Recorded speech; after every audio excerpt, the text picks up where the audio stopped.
प्रिय दर्शकों, स्वागत है आपका ज्योतिष की सभा में। आज जानेंगे चंद्रमौली योग के बारे में, अर्धनारीश्वर योग के बारे में, पुनर्भू योग के बारे में। ये तीनों नाम जो हैं ये एक ही योग के हैं। चंद्रमौली, पुनर्भू और अर्धनारीश्वर। और विष योग, चौथा नाम है विष योग। ये योग तब बनता है जब शनि चंद्र की किसी भी एंगल से युति की हो जाए। शनि और चंद्र या तो एक दूसरे को देखें या साथ में बैठे हों या एक दूसरे के साथ परिवर्तन संबंध बनाएं, यानी कि एक ग्रह जहां बैठा है उसकी राशि का जो स्वामी ग्रह है वो कहीं दूसरी जगह बैठा है और वहीं पे दूसरा ग्रह बैठा है, उसकी स्वामी ग्रह दूसरे में बैठा है। यानी कि आमने सामने ग्रह है, आमने सामने तो नहीं है लेकिन उनका आपस में परिवर्तन योग बन रहा है। यहाँ वाला ग्रह यहाँ चला गया, यहाँ वाला वापस वहाँ ही आ गया, तो ये परिवर्तन योग हो गया। तो इस तरह से किसी भी एंगल से, यानी कि शनि चंद्र की जब युति होती है। अब शनि चंद्र आपस आपस में क्या है और उनका क्या प्रभाव है।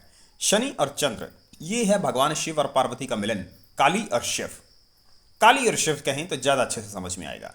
काली और शिव ये वो प्रचंड शक्ति और महाशक्ति है जिसके घटित होने पर बहुत बड़े भूचाल आते हैं, इसलिए लोग इसे विषयोग कहते हैं। और इसमें लोगों की असफलता देखी जाती है या इसमें बुरे प्रभाव देखे जाते हैं, लेकिन विशेष तौर पर इसमें गहराई से इस योग को देखना होता है। ये योग बुरा ही नहीं, स्टार भी होता है, बहुत अच्छा भी होता है।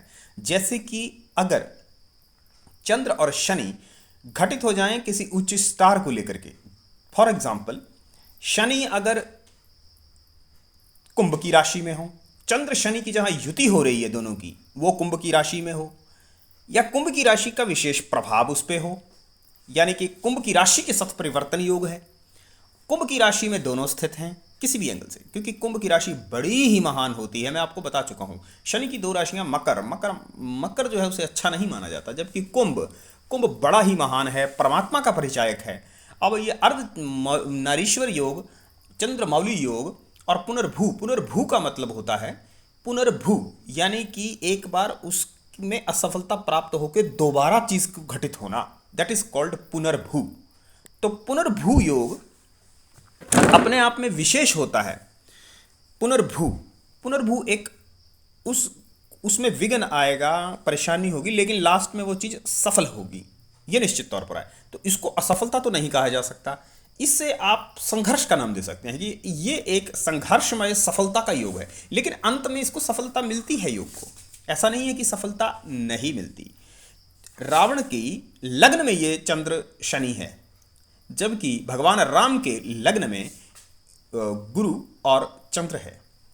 रावण के लग्न में होने से क्या होता है, रावण के अंदर वह काली और शनि शिव के जैसा प्रभाव उसकी बुद्धि में क्रिएट होता है। तो काली और शिव जब भी इकट्ठे होते हैं संहार करते हैं, तो संहार की प्रवृत्ति और उस ओर अग्रसर होना वो तो कर्म योग के द्वारा संचालित हैं काली और शिव। लेकिन जो रावण है वह कुमार्ग पर चलेगा, मार काट करेगा और इस तरह के मार्गों पर चलेगा, ये तय होता है। जबकि इसके उल्टा गुरु और बृहस्पति है जो कि गज केसरी का निर्माण करता है। तो दोस्तों,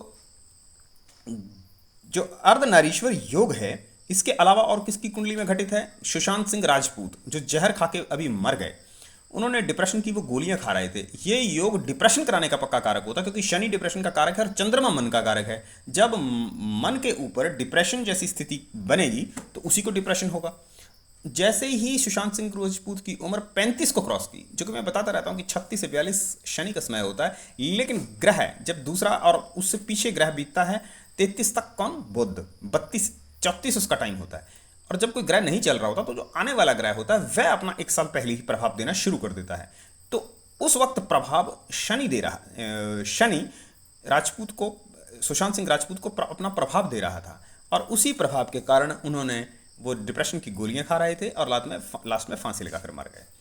तो और ये 8th हाउस था, the second face of the life. लगन उनका बहुत बड़ा स्टार था, वो आईटी के स्कॉलर थे, इतने अच्छे एक्टर थे, कुछ ही सालों में सफलता हासिल की थी, लेकिन द सेकंड फेस डाउन था तो उनको पटका दिया गया। तो दोस्तों, ये तो है अर्धनारीश्वर योग। और अगर और डिटेल में आप अर्धनारीश्वर योग के बारे में जानना चाहते हैं तो कमेंट सेक्शन में लिख के बता सकते हैं। एक चीज़ मैं और बता दूं आपको अर्धनारीश्वर योग और इस चंद्रमौली योग के बारे में, कि ये अर्धनारीश्वर योग और चंद्रमौली योग अपने आप में जब स्टार बनता है तो ये किसकी कुंडली में स्टार बना है, जब आप ये बात करेंगे। ये देखिए, साधु सन्यासी भी बनाता है योग। इस योग में बड़े बड़े सफलतम लोग ऐसे देखे जाएंगे, या मान लीजिए किसी कन्या की कुंडली में लड़की की कुंडली के अंदर ये अर्धनारीश्वरी योग अगर दशम भाव में है, कहीं सप्तम भाव में है, तो क्या होगा? तो वो उसकी शादी होकर के टूट जाएगी, फिर कई समय तक आपस में अनबन सी रहेगी, फिर रिश्ता होकर के टूट जाएगा, कहीं और बात चलने लगी, लास्ट में लेकिन शादी वहीं होगी और सक्सेस होगी। ये इस योग की विशेषता है।